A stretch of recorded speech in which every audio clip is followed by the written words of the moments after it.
Einen wunderschönen guten Tag, Ladies and Gentlemen, Boys and Girls und ihr alle anderen dort draußen des Kapitels des Dämonikons. Heiße ich euch herzlich willkommen mal wieder zu Vampire the Masquerade Shadows of New York. Eigentlich wollte ich das ja gestern machen, aber gestern musste ich erstmal meine Gone Exile-Sucht ein bisschen befriedigen. Deswegen wird es jetzt erstmal heute kein Corn Exiles geben. Morgen eventuell auch nicht. Mal gucken, was ich dann morgen mache, falls ich morgen was mache. Und heiße euch auf alle Fälle zum entspannten Tag des Vampire the Masquerade Programms herzlich willkommen. So, dann schauen wir doch mal, wo wir aufgehört haben in der 4. Nacht, beziehungsweise ein Jahr später. Ich weiß noch, dass Julia nun quasi eine Beförderung bekommen hat. Sie ist nun Gesandte der Camarilla. Einen Moment. So.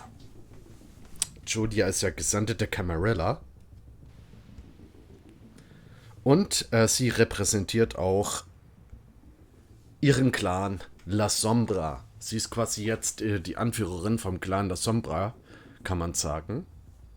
Und ja, es geschah anscheinend ein Mord. Callahan wurde umgebracht. Die Frage ist natürlich, wer. Und das alles geschah natürlich, während die Camarilla, ganz wichtig, einen Maskenball veranstaltet hat. Begleitet werden wir, glaube ich, von, wenn ich es richtig in Erinnerung habe, wie heißt die Bruja? Mia? Und einmal von Catherine Weiss, beziehungsweise von Catherine Weiss, Katharina die Weiße. Und wir sollen jetzt erstmal das Ganze erkunden, bevor wir ein Urteil fällen, wenn ich es richtig verstanden habe. It's a 19th century style office, classical, wooden, smelly. The stuffy air of books, old furniture, and dust covers much of the fragrance of decay, but not all of it. This is the first time I've seen the remains of a vampire who has met final death. I heard stories of really old kindred crumbling to dust, but that's an exaggeration. At least it didn't happen here. When kindred die, time catches up with them. If you offed me right now, I'd probably turn into an ugly, leaky corpse. But Callahan was well over a century old. It's like looking at a dapper mummy. Ah, ich verstehe also. Je älter ein Vampir wird und wenn er den finalen Tod bekommt, dann passiert sowas. Das erklärt natürlich, weil als Vampir ist man ja quasi schon tot. Und man wird nur durch Vampirblut quasi am Leben erhalten. Ah, verstehe. Und wenn man da.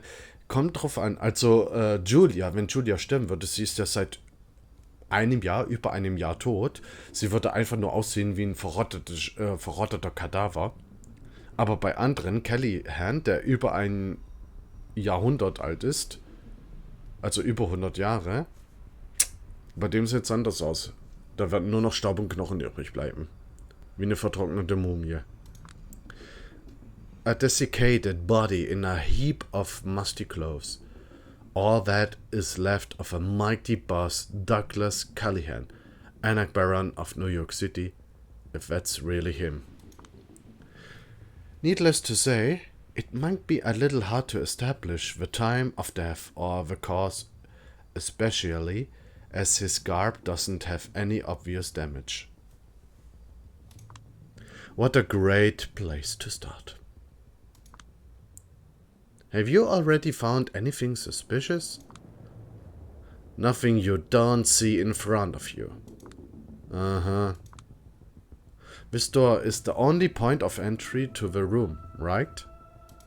Yes, unless you count the windows, but nobody except for Callahan knew how to operate those, and they don't let air or light through. Metal blinders on the windows facing east. the only modern element of a room sticking out like a sore thumb. They look automated. Was the door open when Turk got here? Well, that's the one suspicious thing. It wasn't. It's as if Callahan looked himself in from the inside. A closed room murder, huh? There's some glass scattered on the floor. I point at it. Could that be from the window? I checked it from the outside. It's in perfect condition. So what's this glass? I have no idea. Why does it seem like she has her suspicions, but is remaining uncooperative just because, fuck off, Camarilla scum? I check the next point of interest. A wall safe. Surprisingly large. I play with the lock a bit. What's the combination? It's Callahan's. What makes you think I know? At least I tried. A desk with nothing but an envelope on it. Nothing inside. I check all the drawers. Every single one has been thoroughly emptied. I don't know what I expected. Is this how the anarchs go around securing crime scenes? Were these emptied before Turk arrived? I don't know. But I wouldn't accuse him of tampering with evidence if I were you. Well, thank you. The decor of the room is pretty minimal, so there's not a lot of points of interest that could illuminate in the case. I start getting nervous. I point at the painting on the wall. Of course, you have no idea what that is. Callahan's ancestor, I guess. I'm out of ideas. Everything I look at feels like another dead end. I'm frustrated. I feel as if I failed this investigation before it has even started. There must be something more. I start walking around, trying to find a single clue. Mia just watches me indifferently. Give me anything. Anything, god damn it. Anything.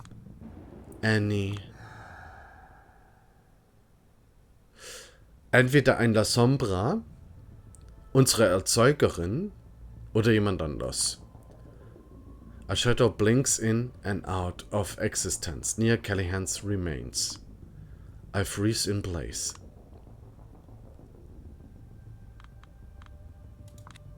Are you trying to help me?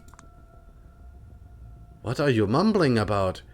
In case you missed it, I'm not particularly fond of your sect. Doesn't seem like Mia noticed it. Give me just a moment more. She groans under her nose and goes back to messaging someone on her phone. When she does, the shadow appears again. Oder, weil die La Sombra sind Meister der Schattenspiele. Entweder sie setzt unbewusst die Disziplin Schattenspiele ein, die gute Julia, oder es ist ihre Meisterin, die sie ja zu einem Vampir gemacht hat, die gerade Schattenspiele einsetzt, oder aber die Schatten sind lebendig und sie kann sich mit den Schatten unterhalten. Once again, blink in, blink out. Could something be there? I approach the clothes and start searching them for a clue. Maybe they missed something. Getting desperate, huh? Just being thorough. We searched that bastard like 3 times. He had nothing of interest on him. How about this? A small cult, barely noticeable, looking a bit like a shopping list, is shoved deep into an almost invisible hole in the fabric. I take it out and show it to Mia. Huh. You didn't plant that there, did you? No. Did you? Show off. What's on it? It's a list of 4 names. No way. Das sind die von Coteries of New York. Die Mitglieder der Coteries. It's a list of 4 names. D'Angelo, Hope, Agaton, Tamika. Any idea what this is about? Beats me. She's lying, but I don't care. Tomorrow night I will meet up with Kadir and ask him to help me figure it out. Think I'm done here. Don't let the door hit you on the way out.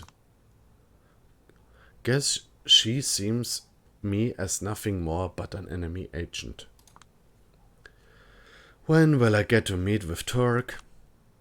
If, and that's a big if, he will agree to meet you on a 1-to-1 basis, Catherine will let you know. He probably won't let a loyal Camarilla lapdog like you see him without her oversight anyway. A Camarilla lapdog, huh? It's a risky play, of course, and might backfire, but maybe I benefit if I put my loyalty to the court into question.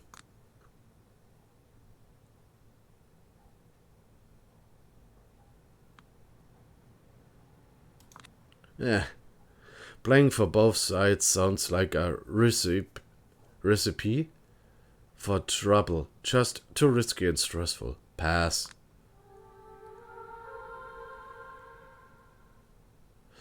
I see. Well, have a good night. Was war das gerade? Traitor? Loyal to the end.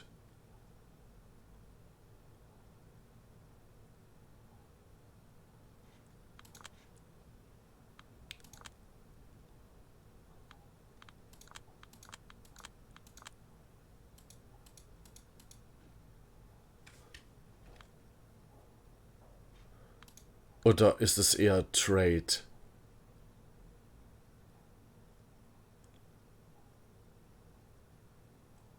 Ach, die Zugehörigkeit. Wir bleiben loyal to the end. Okay. Jetzt muss ich gerade mal nachschauen, was ich da freigeschalten habe. Who am I? Really? You are on track to achieve a rare feat of developing an actual personality. Keep it up. Ah, okay. Wir sind also quasi loyal. Der Camarilla. It's getting late. Or early, depending on how you look at it. Once I leave Callahan's office, I head straight to Dakota's apartment.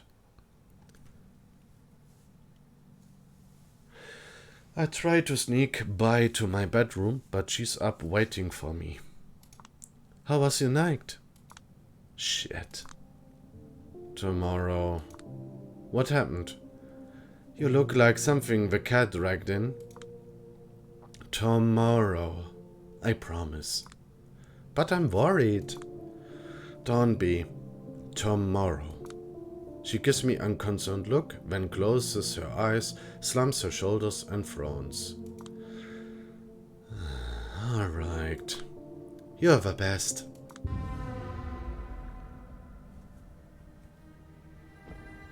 I reach my pitch-black room and throw myself on the bed.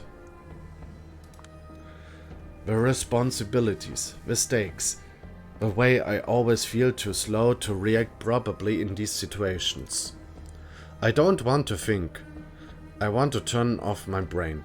I want to drift into the void. Into the void. Into the void. Into the void. Und noch ein Achievement bekommen. Accentual PI. Put your journalistic in the background to a good use. Okay.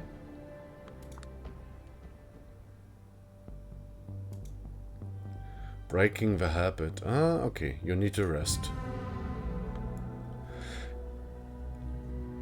You have received your first trait. Some choices in the game will push Julia towards different ways of thinking, which will have a lasting effect on her throughout the story. Aha! You will see a brief pop-up on the top of a screen anytime that you receive a new trait. You can always view any unlocked traits in the lock screen, access through the top left icon. Remember that ruthlessness is the mark of a true La Sombra. But you might walk another path before reaching that destination.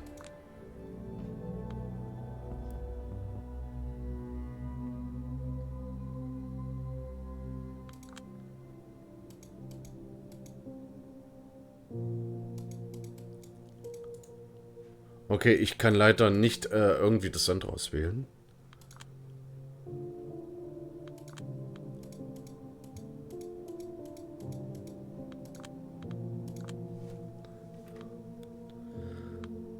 So, habe ich jetzt die Unreaded? Ja, okay. Weil die Unreaded habe ich ja eigentlich schon vorgelesen. So. Always told you you'd make it big. Get real, these assholes are just using me as a pawn in some stupid fourth-dimensional chess game.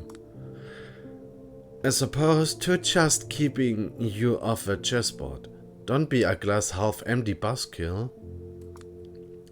Watch them make a scapegoat or something.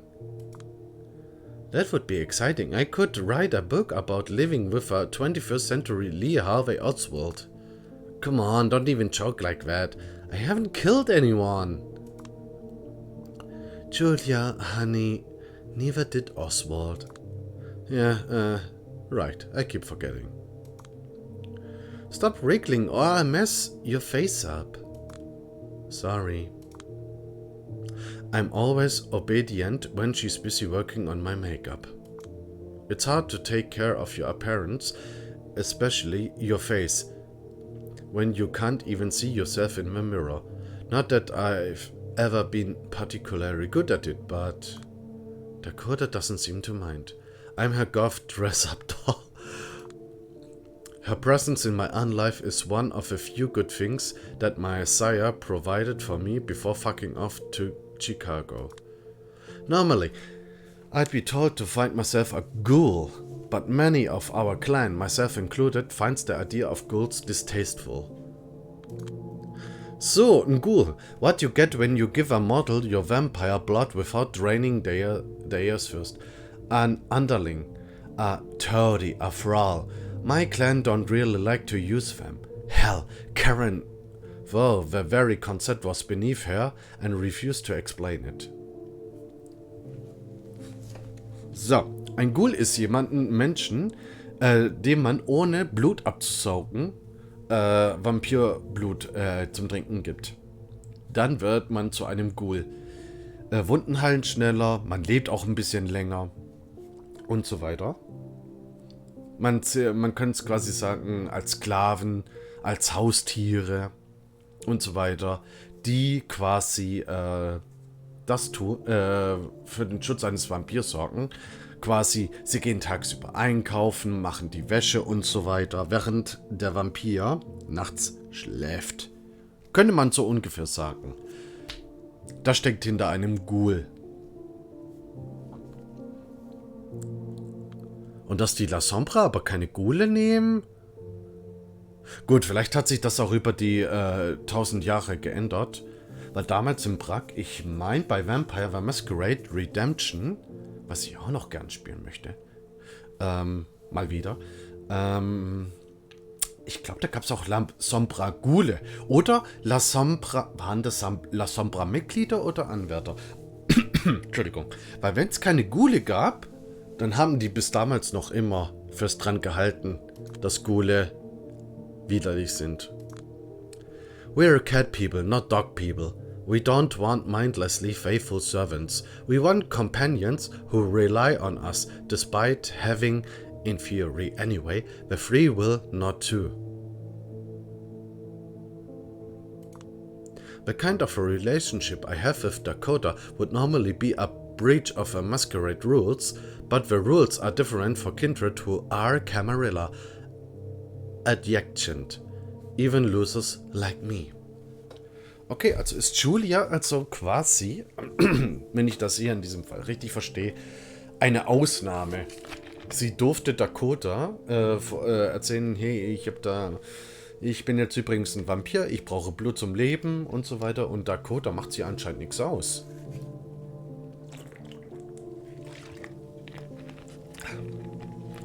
Sehr interessant. Aber Julia als Loser? Naja, gut. Man muss sagen, man hat übel mit Julia mitgespielt. Immerhin hat sie eine kleine Beförderung erlebt, dass sie jetzt im Auftrag der Camarilla, dass sie die Camarilla vertritt und quasi den Tod von Callahan untersucht.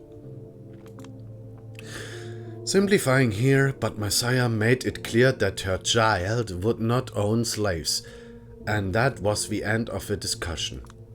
To be honest, I think the court mostly agreed to that request, because they wanted one more thing to blackmail me with, just in case. What would you do in my place? If I had to investigate your elite's wrongdoings? Yeah. I'd probably look for those rich fucks pedophile rings. Look for the assholes who mention pizza suspiciously often, see who has powerful friends in Manhattan jails, stuff like that. Oh, come on. Nah, I'm serious. Searching for the deep root, and a lot of smaller crimes will get solved in the process. What is it with you and conspiracy theories? What do you mean? You just told me your bosses are having ice white shot parties, and suddenly you don't believe in rich people's pedophile rings? I don't know. I don't know if I want to know. My point is, you act as if all the conspiracy theories are real. Like you can't possibly believe all that shit. Half of it doesn't even make sense. Ich muss mich übrigens noch by the way entschuldigen. Wie gesagt, mein Englisch ist not the yellow of a egg. Aber ich verstehe Englisch. Sprechen ist manchmal so eine Sache. Es ist halt das Problem, wenn man nicht regelmäßig Englisch spricht, dann verlernt man so ein bisschen die Aussprache und so weiter. Tut mir wirklich leid, aber wann komme ich dazu, Englisch zu sprechen? Well, you want an interesting answer? Or a real answer? The real answer should be more interesting one. She removes her brush from my face to gather her thoughts. Everyone's lost nowadays. Just look at the world. It's drowning in facts that fail to cohere into a single, convincing narrative or a story that resonates.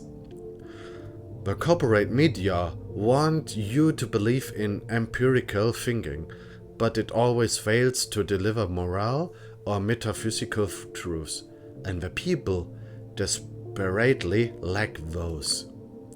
So what do they do? They turn to conspiracists, and suddenly they are able to navigate the world. And why is that? Because conspiracy theories give them emotional truths that serve as a compass. Is Bill Gates trying to insert satanic microchips into my body? Probably not. I hope not. Now, is he a terrible person? No idea, but there's ample evidence that might be the case. It's in his ruthless business strategies, the company he used to keep, the philosophies he follows. People look at him and they feel he's fishy. So when the media present him as a genius or a savior, and I post that he wants to put the mark of a beast in my body, they choose to believe me. Because it makes moral, emotional, and metaphysical sense to them. And ultimately, that's what matters most. The end.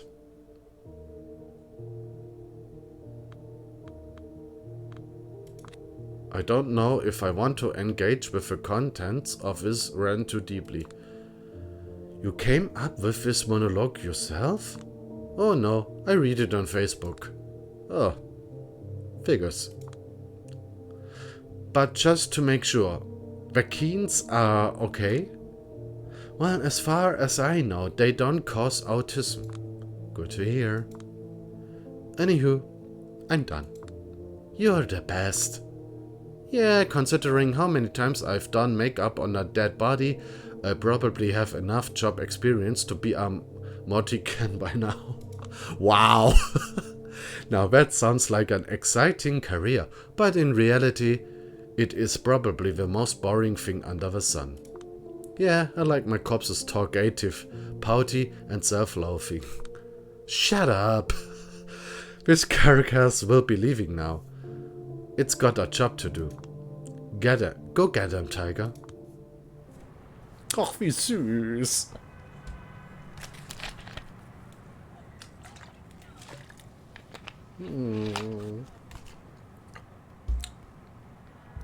Das ist schon fast so süß, da würde ich ja am Regenbogen kotzen. Oh Mann. First thing I need to do. Meet up with Kadir tonight and report to him. I hope he knows how to guide me out of his mess. He should have time for me in a hour or two. In the meantime, I suppose it's time to find someone.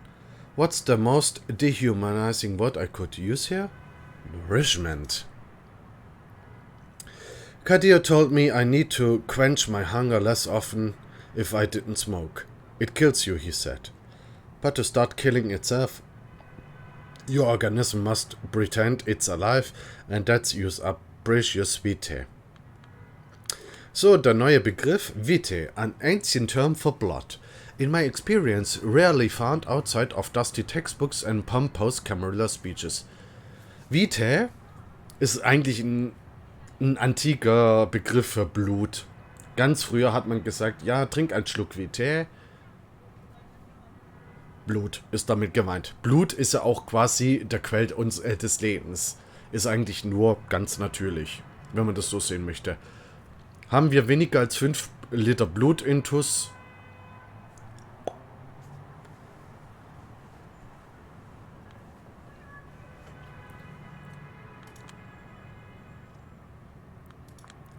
But I love cigarettes. The way they smell, the way they burn, the hot ash falling from the top, the sound of a lighter.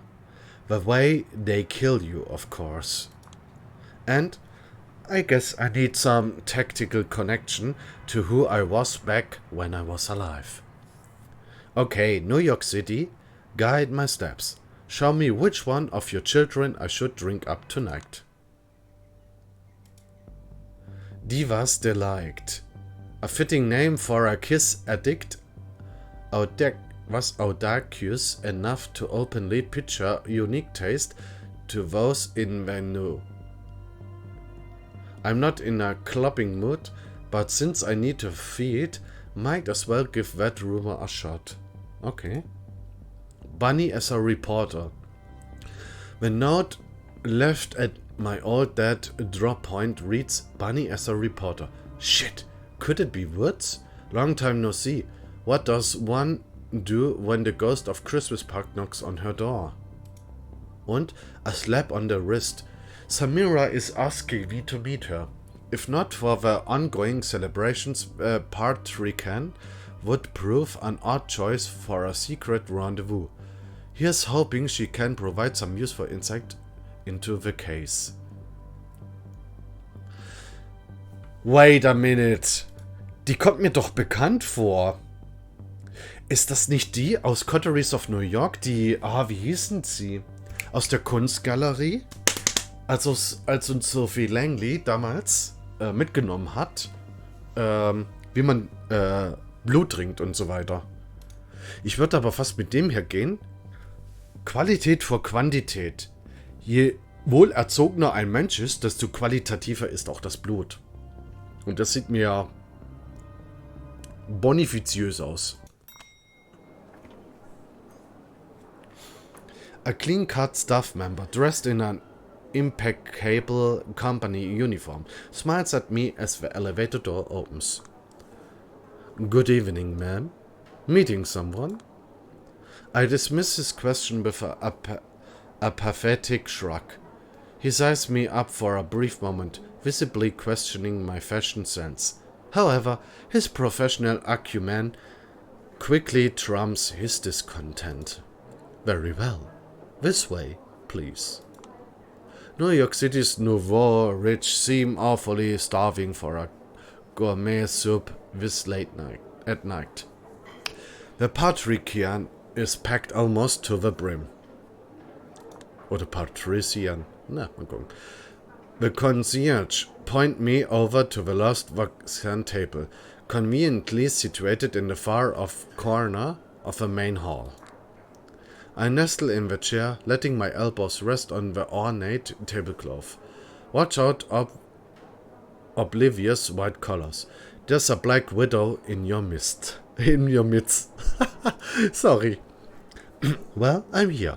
Might as well just kick back and die of boredom. Yeah.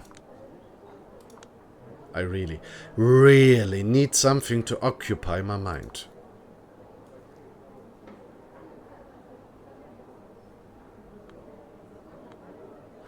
Ich weiß nicht, ob Rauchen hier drin erlaubt ist. As I'm waiting, I rack my brain for any idea why the Banu Hakim Brahmuchan wanted me here tonight, instead of out there working my case. The obvious possibility, and the one I'm counting on, is that she has some sort of lead she wasn't comfortable sharing at Elysium. I'm almost certain that's a false hope, though. This whole investigation still feels like a joke being told at my expense. Well, I'm trying to figure out how I feel about this. Somebody finally takes notice of me. The concierge quickly closes in on me, dancing habitually between the tables, and addresses me before I can even utter a single word. Excuse me, ma'am. Are you Miss Sowinski, by chance? As soon as I nod, he hands me a carefully folded memo and leaves. The note reads, "The manager of this establishment insulted the Camarilla's authority with his negligence. Even though it's minor, its transgression must be penalized. I would like you to assist me in this matter. Such a display of goodwill on your part would surely improve your standing with the higher-ups. Choose an appropriate, non-level punishment. S." Well, this is disappointing. It was a higher order to expect any help with the investigation, I guess. Instead, just another chore. The best I can hope for is that this really is just a friendly request and not a deliberate attempt to derail my work this early in the game. Damn it. Might as well get it done since I'm already here, so I can move on with more pressing stuff. Wow. I swiftly approach the manager and tap him on the shoulder. He furrows his brows as soon as he notices me.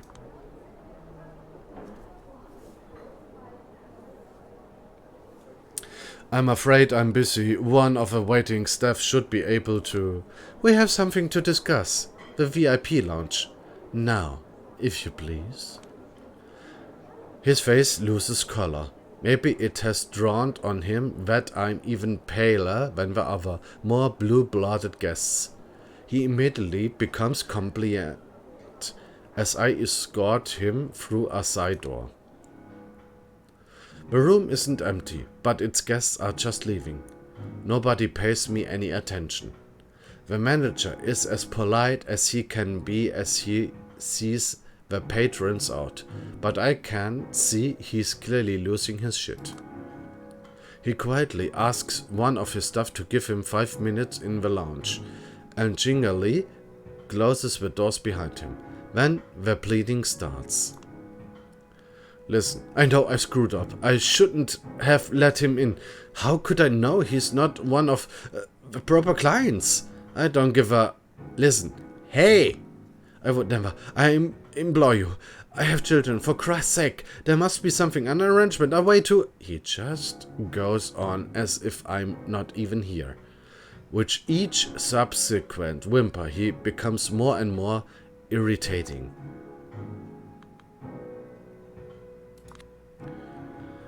Just shut up for a goddamn second! My outburst finally makes him hold his tongue. I light up the last cig in the package and take a slow puff, trying to compose myself. I have no use for your explanations and justifications. I don't know what sort of transgression you've committed. I should never have let this Sansa-Rick guy in. And truth be told, I don't give a shit. It will never happen again. I swear on my mother's grave. Just, I'm not that good a judge of character, but him bleeding with his arms out really makes him look like the biblical way Watson, swearing to change his ways.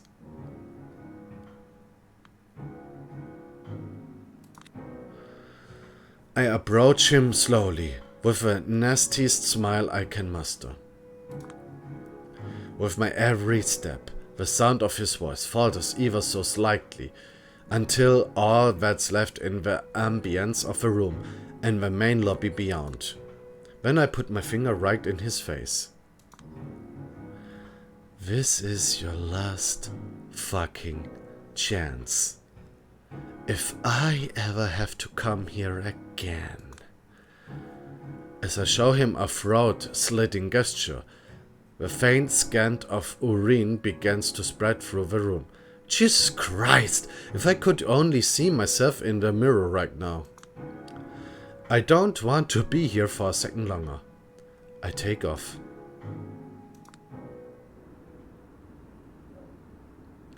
I realize how close I was to just ripping this guy a new asshole. Karen warned me that something in our bloodline finds sniveling weaklings detestable. Is that what triggered me?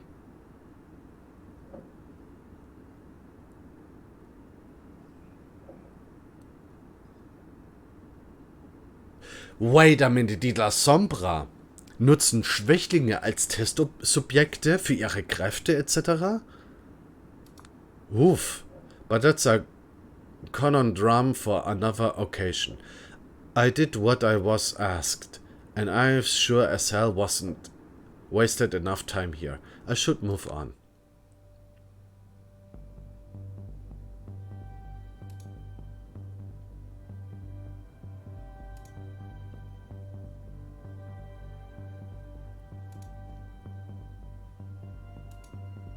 Komm, wir nehmen die, was die liked.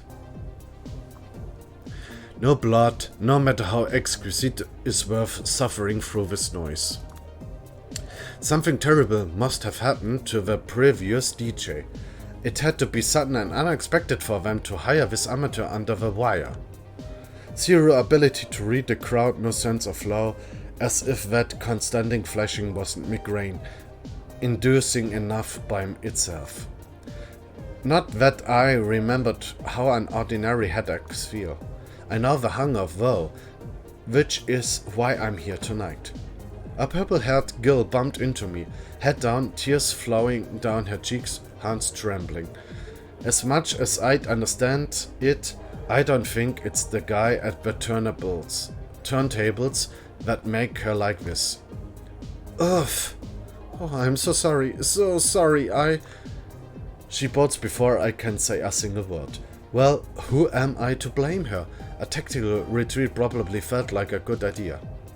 The trace of a cheap booze in every potential vessel is faint, but ever present. At this point, the smell is all I'm getting. Come to think of it, I can barely remember how alcohol tastes. Vessel. Polite slang for a source of blood. Unusually bipedal.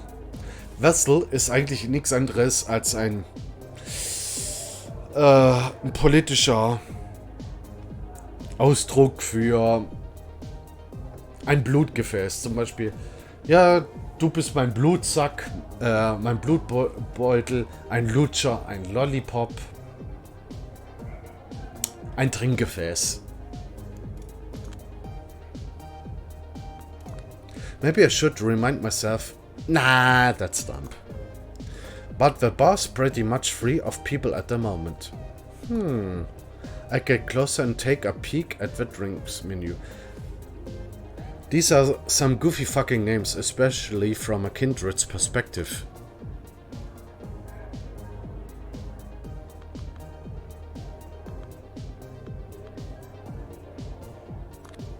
The bartender brings me a large glass of garnished with a celery stick and filled with something that looks more like a veggie shot than a gin-based cocktail.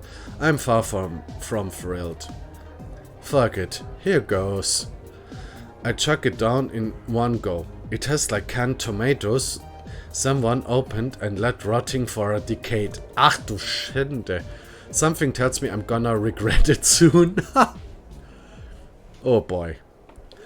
The music abruptly stops just as I step away from the bar. I can't see the booth, but the crowd's reaction tells me all that I need to know. Looks like we have a new DJ. The vibe immediately improves. Hallelujah. But pleasant moments never last. Some well-worn dude on the wrong side of 40 decides to hit me up. Our eyes meet for a brief moment, slightly too late for me to outmaneuver him. Strangely, there's no lust in his gaze, and yet he seems like a predator closing in on its prey. Shit, could he be the rumored Diva's Delight? A kiss addict clocking me as a bloodsucker? How come you're here all alone, sweetheart? I can't pinpoint exactly what it is, but there's something irksome in the way he carries himself. As he approaches me, I begin to feel fatigued. Like there was a sudden drop in atmospheric pressure.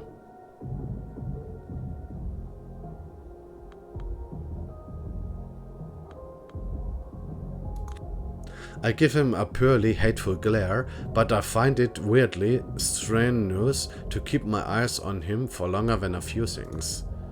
There's something about him that ruins the little composure I have, and I think he knows that. I feel spiders crawling up my spine. Is there something wrong? Here, let me... Hands off, asshole!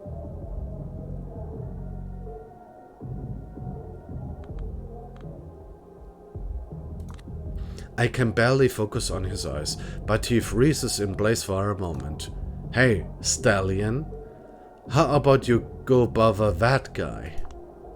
He struggles with my chaotic command and gives me an unsettling look, but in the end, he seems to do what I wanted him to do. He approaches some meathead who immediately turns hostile. The meathead's first punch breaks the guy's nose. I don't wait to see the second one. As if meeting that asshole didn't strain me enough, an acrid feeling rises my gut, instantly making me nauseous. Ach du Scheiße. I barely make it up to the nearest empty lounge before I begin violently throwing up. For a minute straight, I spray the couch with the remains of that wretched cocktails. It's not a pleasant sight. I get a hold of myself as soon as my stomach empties. Shit, Julia. Your life has had more than its fair share of avoidable embarrassments. It is necessary for your unlife to follow suit? Time to bail and not look back. Right before I reach the exit, the purple-haired girl from earlier bumps into me once again. This time I know it's not coincidental. Wait, please! She seems startled, but gives me a bleeding look. I saw what you did to the man. Are you one of them? What are you talking about? Who's them? She bares her teeth and taps the side of her neck. Oh, I get it. So you're the Diva's Delight? She blushes innocently.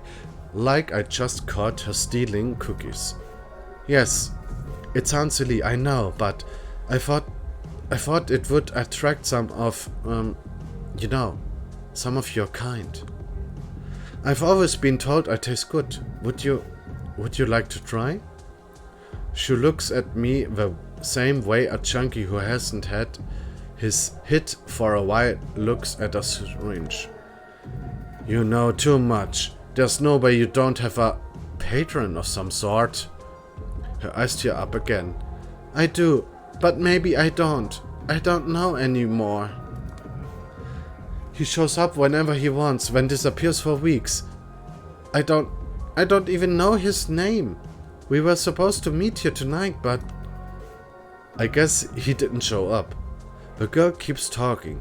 Now that she has found somebody new to open up to, any instinct she might have had to remain secretive is gone.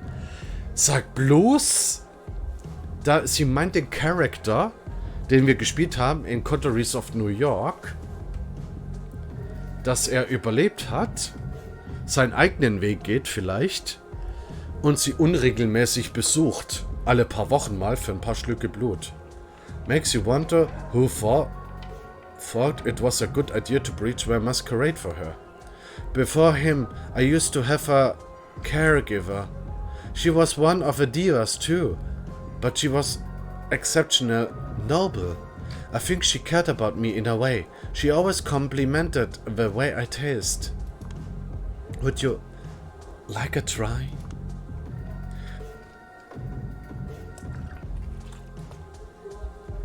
She clings to my arm, like I am Jesus Christ and Kurt Cobain at the same time. Descended from heaven, exclusively to turn her misery to bliss. I can't help but feel some disdain. Please, I promise you won't be disappointed. I know I won't be. I'm too hungry for that. But I also like to pretend I'm something better than hungry from time to time. The hunger gets the better of me, but somehow I don't mind. This is what she wants, isn't it? A quick look around, nobody paying attention. Why would they? We are just two random girls who seem to be into each other. I gently grab the back of her head and put my lips closer to her neck. She visibly trembles with excitement.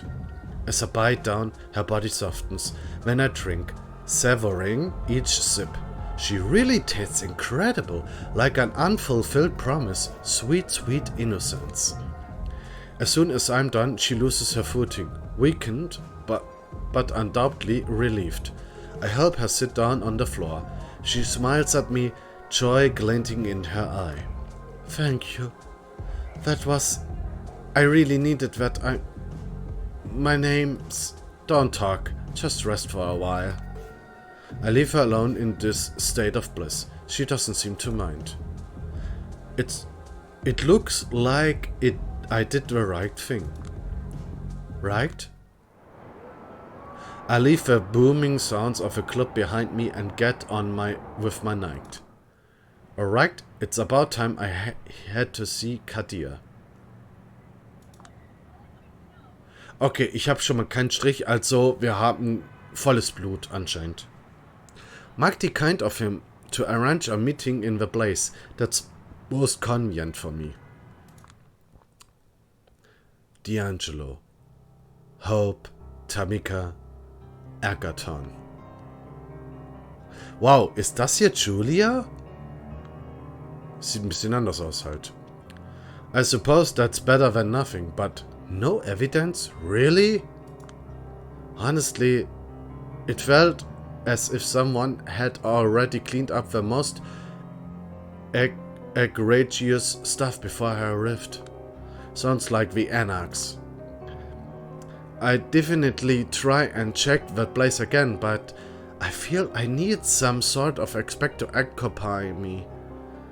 An advanced investigator who would show me the ropes. Someone tall and handsome, maybe? Yeah, if you don't mind a diplomatic incident, I'll go with you. Any better ideas? Actually, this very note gave me one, but I will need to set it up first. I will get back to you about that. You know these people? I've had passing contact with each of them. Part and parcel of a job, you know. I suppose. Can you help me out with this? The way I tackle it would be, look at the one person on the every night list every night. I ask around about them and see what they know if you do manage to meet them. If I manage to meet them? They're not particularly easy to get a hold of. Anyways, prefer to be a little of a grid, but nowadays they're all practically in hiding. If not MIA, if not MIA or dead. Also missing in action. Funny coincidence? It is not my job to speculate.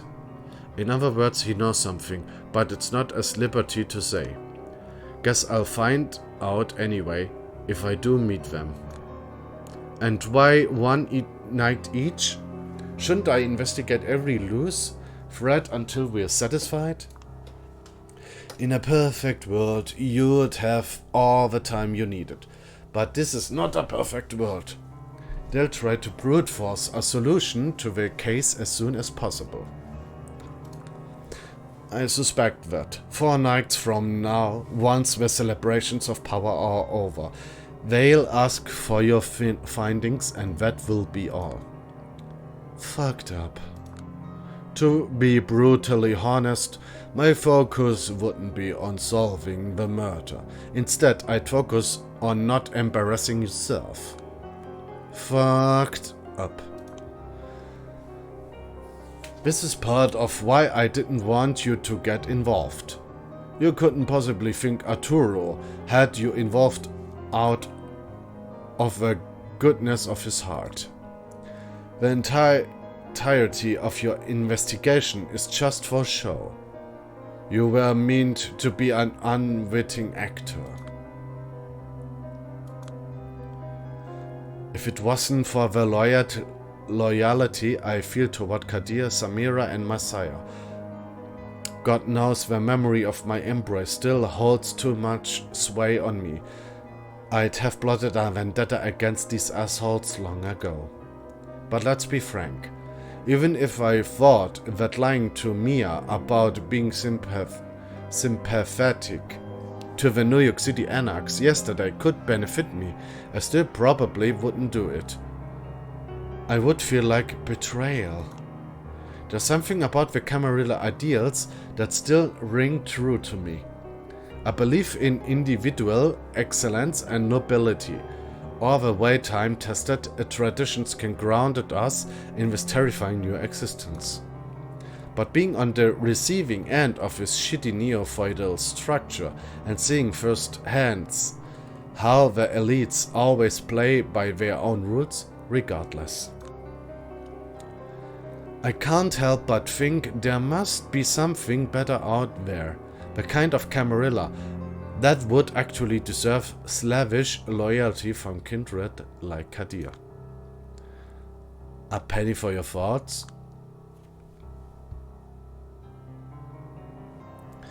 I take a drag from my cigarette.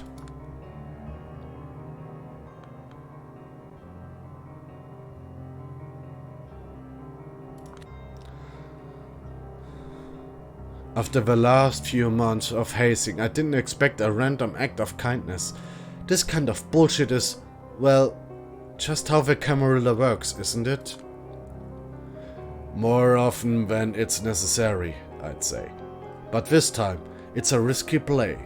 In my experience, if one simply displays some cunning, they can unexpectedly turn a situation like this to their advantage.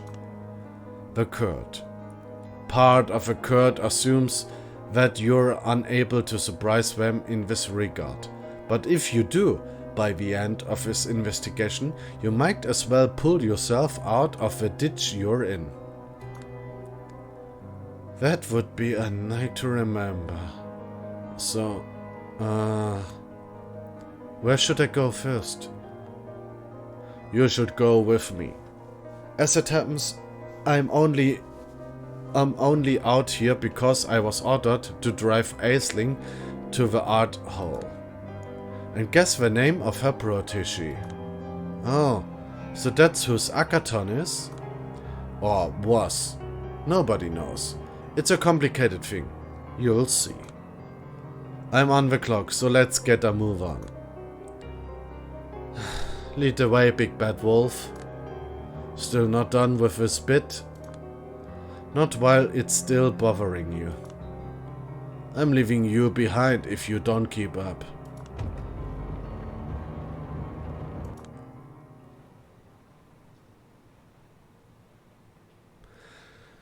As I already told Kadia and numerous times as that, I have no idea what happened with Agathon.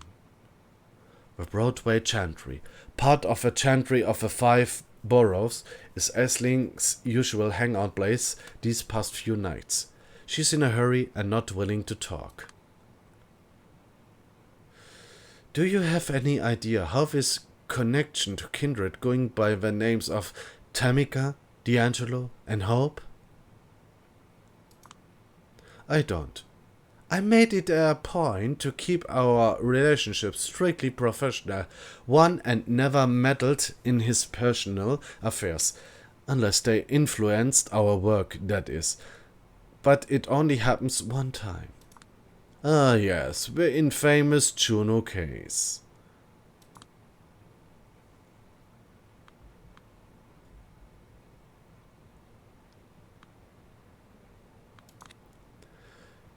Were there any signs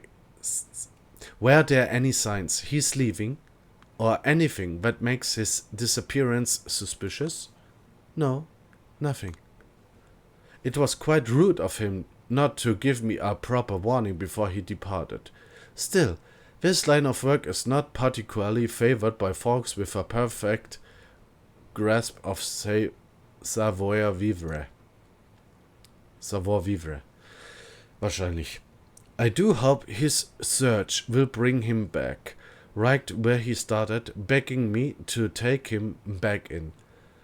The boy is talented, and I did put a lot of time into mentoring him.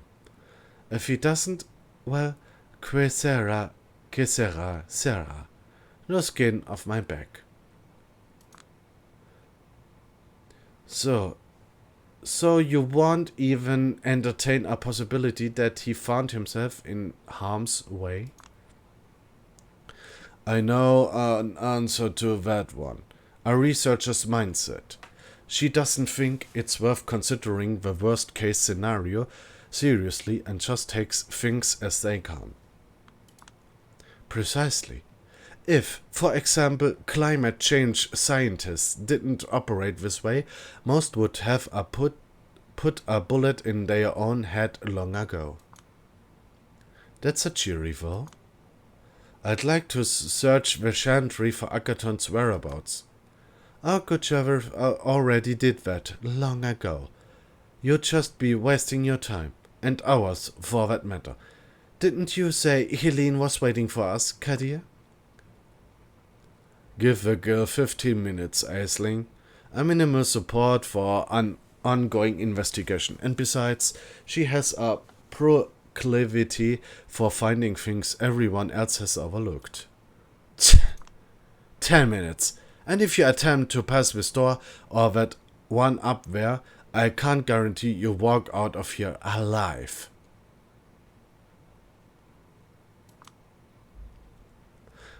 Thank you very much, High Regent. Just get on with it.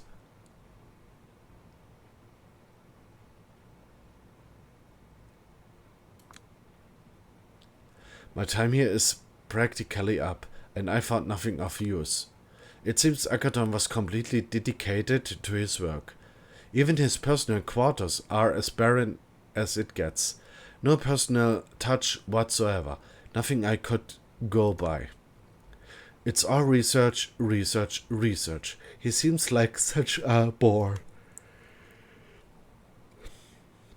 Focus, Julia.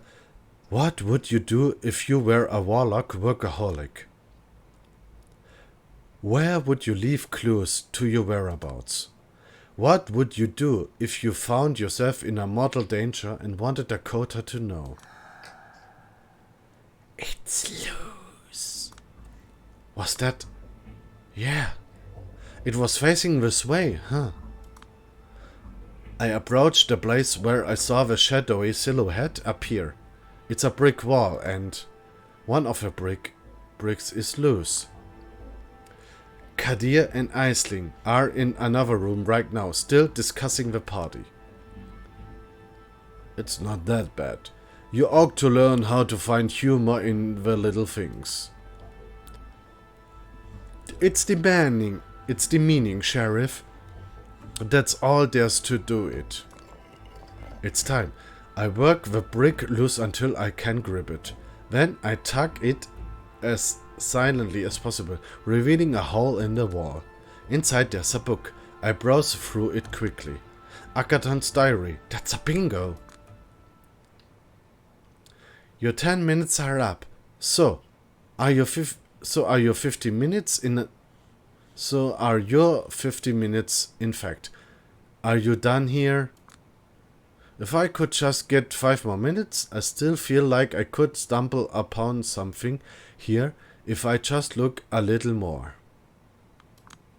No way, Julia, time to go. Fine. I put the brick back and take the diary with me. I did look like Agathon left it that someone in the Chancery could find it, presumably the High Regent. But my investigation takes priority for now. I bid Kadir and Aisling adieu and start looking for a secluded place to read the diary. Ach du Schande. Das Hotel auch noch?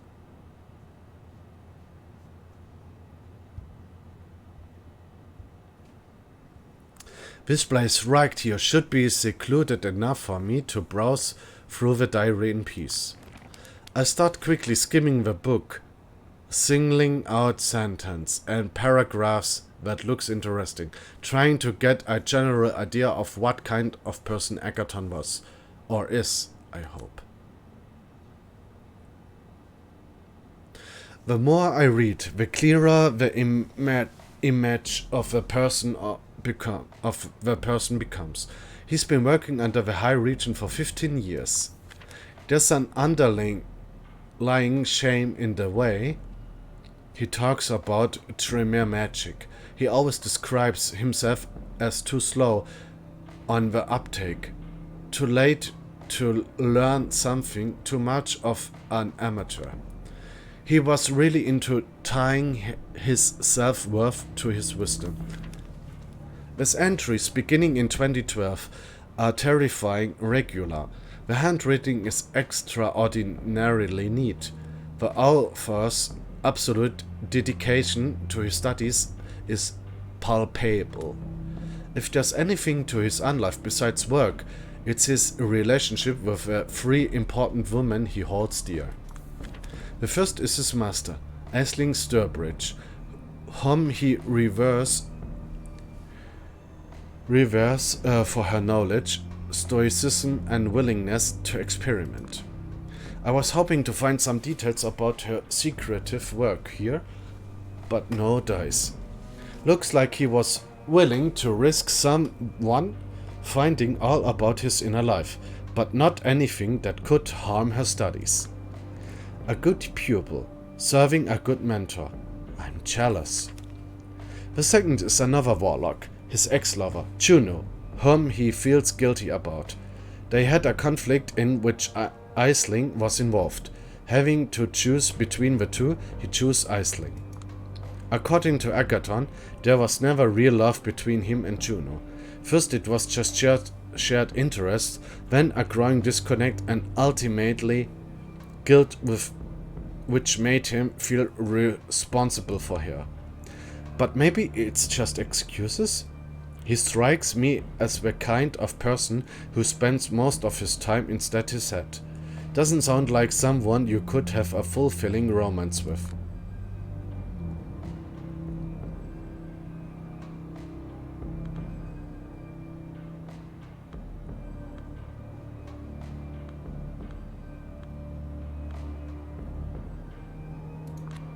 Oh god, Julia, this is not the time to revisit the time you pettily perceive as ground zero for your fucked up mental state.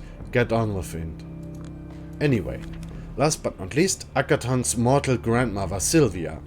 She is the light of his life and the person who took care of him after his parents died in a ritual murder. Not quite what I expected. Her family used to serve a cruel vampire in Mexico City, and it was retribution for their escape.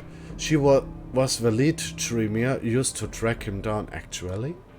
He was keeping her alive for a long time, but a few months ago her heart gave up. Agathon blamed his insufficient skills, the kind of man who carries the entire world on his shoulders. Left along with Aisling, he drowned himself in work and eventually burned out.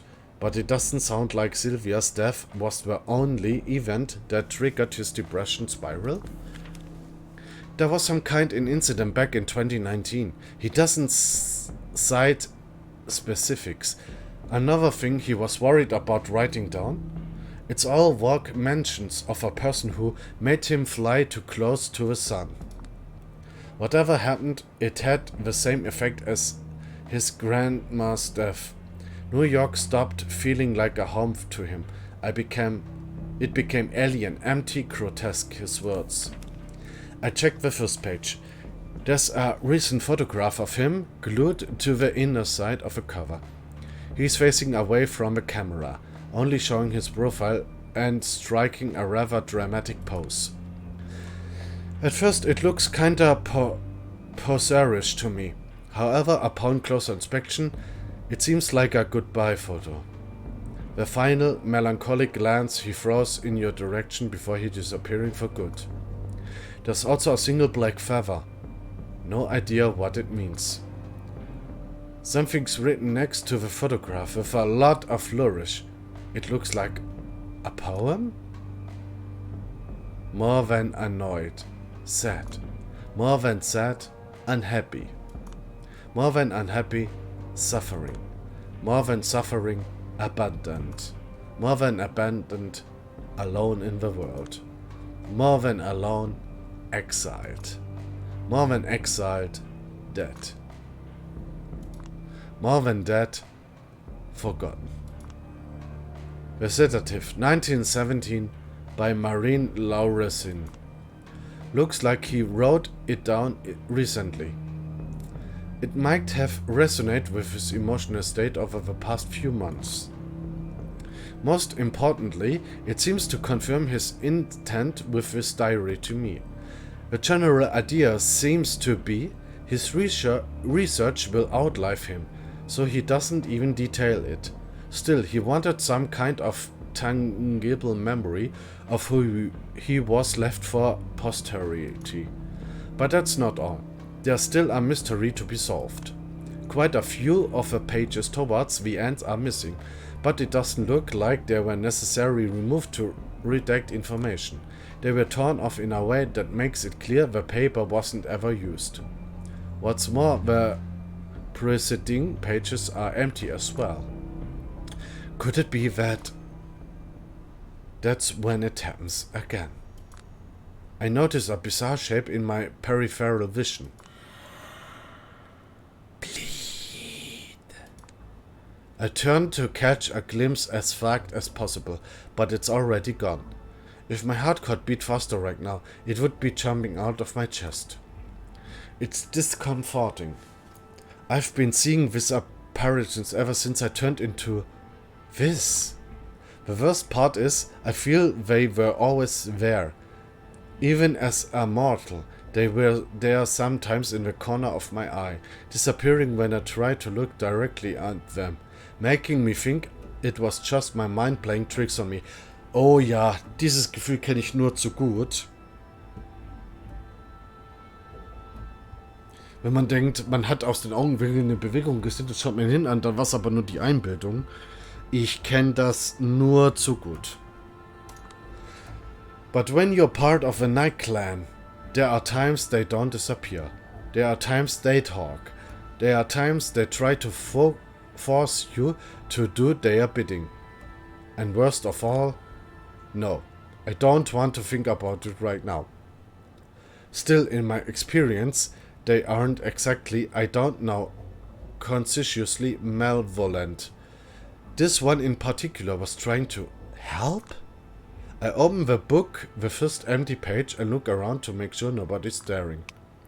Man, I cut myself into a razor, using a razor I keep in my pocket just in case. It's not a deep slice, I just want to let a droplet of vitae fall onto the page. That's when the letters appear.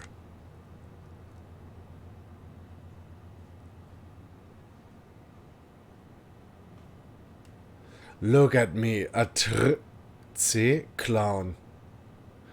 A tragic clown wahrscheinlich. No longer confident that any of my people can be trusted. I turn to a F. Spick. Facing Spick? A chimeral Spick at that. Reserved contempt. Oh boy, das ist so typisch. As above, so below. Wie oben, so unten. Wow. What are you... What are you... Wearing? Wrong? 4. Boy. Laugh at me. Ridicule is all I deserve. Come on. Just stand there like an idiot. You wanna say something. Say it. What the hell? This is the last thing I expected to happen. This diary is haunted. A series of quickly changing sentences and images composed of shadows and blood give me a window into another reality. It's not an objective view. It's like scattered remnants of emotion similar to a half-remembered dream, full of holes but a honest expression of one's mind. Might it be interacting with me? It's just a hypothesis, but I don't know why else it would show me Callahan. And was that Ellis Island? Right. This time I don't even look in its description. The voice makes me feel oddly confident about what I need to do. I pick up the feather that was in the diary and dip it in my vitae. Then I write down Compassion, Confusion, Contempt. Ich gehe mal mit Contempt. Let's try Contempt.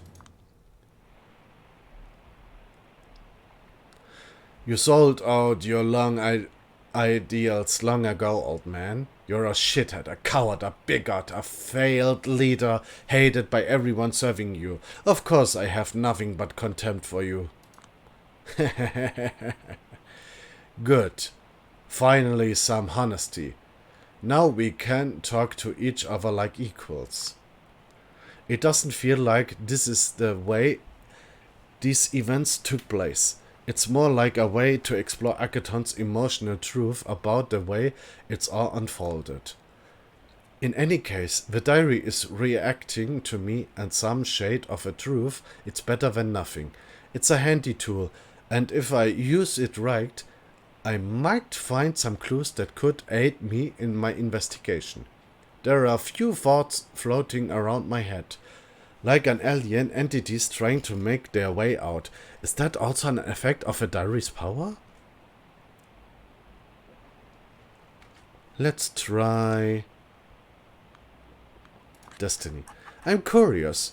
What is the destiny you see in front of you?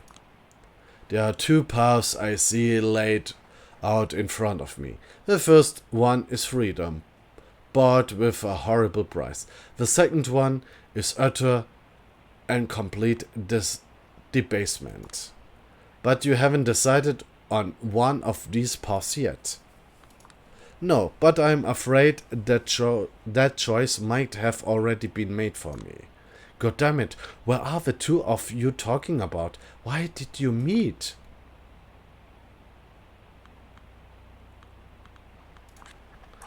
I shared my intel with you. Is there anything you know that I might need to know? You gotten yourself into a giant mess, boy. You think what you know is bad? You don't know half of it. But if you want to resist, first off, you're going to have to bite the hand that has been feeding you for so long. Blood running cold. All the scribblings disappear and another set starts taking their place. The diary conjures an image of a completely different place. I instantly get a feeling of déjà vu. I process the space differently. The atmospheric is different, more familiar, homely. But this is unmistakably the Tremere Chantry I visited earlier tonight. And standing there is just the person I expect. Looks like that's it for my meeting with Callahan. God damn it. But if the person he was talking about and eliciting a strong emotional reaction from was Aisling, the diary awaits my next command.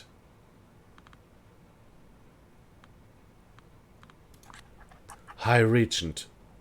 Why? Why? You can't be serious.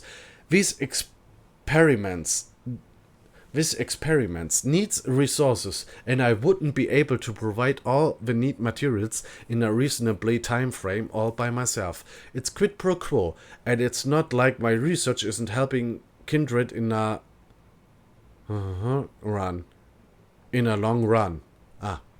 I don't feel comfortable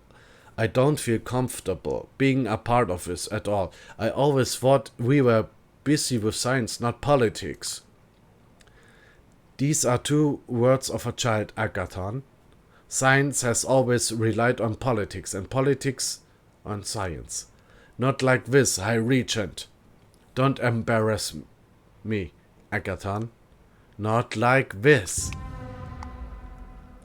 The moving scribbling disappear again. I hastily let another drip of blood fall on the page. What appears this time is yet another familiar face. Yes, Agathon. What is it that you wanted to tell me?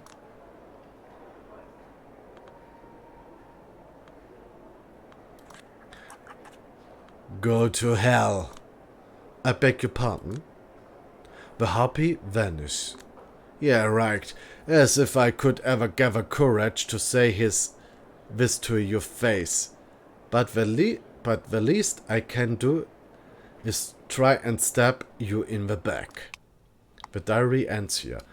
I spill a little more vitae on the page, but it no longer works.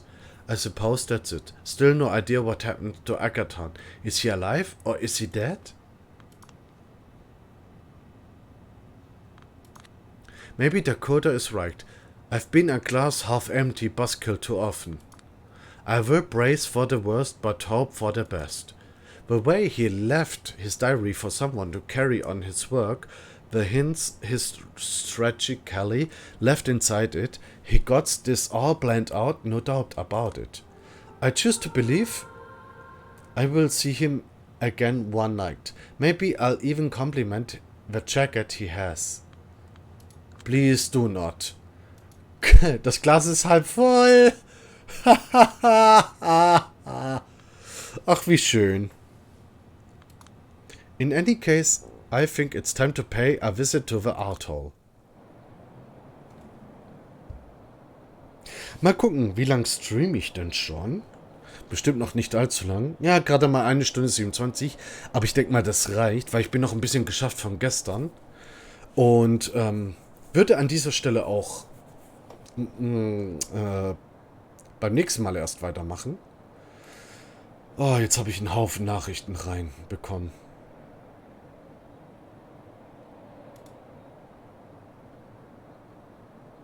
Mal gucken.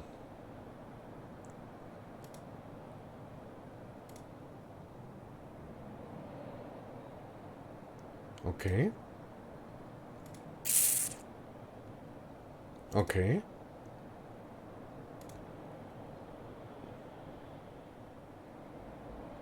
Gut.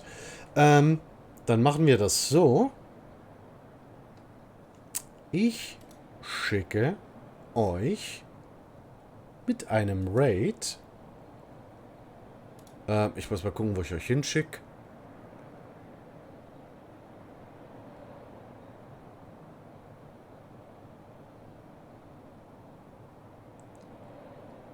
Ich schicke euch zu Teheran. Genau.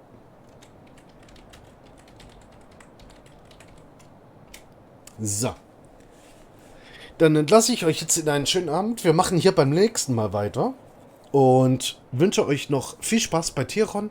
Einen wunderschönen Abend. Später eine gute Nacht. Lasst euch gut gehen. Und wünsche euch soweit alles Gute. Und bis demnächst von meiner Seite. Wünsche ich alles Gute. Ciao. Und bis dann.